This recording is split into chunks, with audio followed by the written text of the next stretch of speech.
Mihilak si Jesus. Juan Kapitulo 11 versikulo 28 hanggang 37.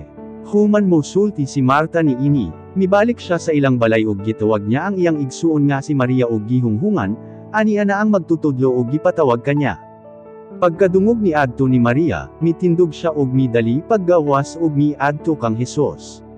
Wala pa makasulod si Jesus sa lungsod sa Betania.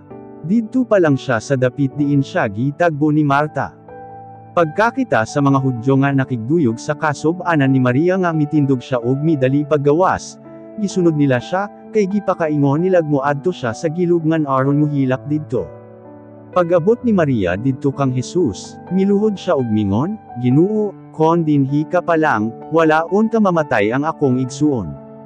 Pagkakita niya nga naghilak si Maria og ingon man ang mga kauban ni ini nga mga Hudyo, natandog gayud ang iyang kasing-kasing. Nangutana dayon siya kanila, asa ninyo siya gilubong? Mitubag sila, dali Ginoo, itudlo namo kanimo. Mihilak si Jesus. Busa mingon ang mga Hudyo, nakita ninyo konon sa kada ko ang iyang paghigugma kang Lazaro. Apan ang uban mingon, dili bagi ayo man niya ang mga mata sa buta. Nganong wala man niya mapugni ang kamatayon ni Lazaro.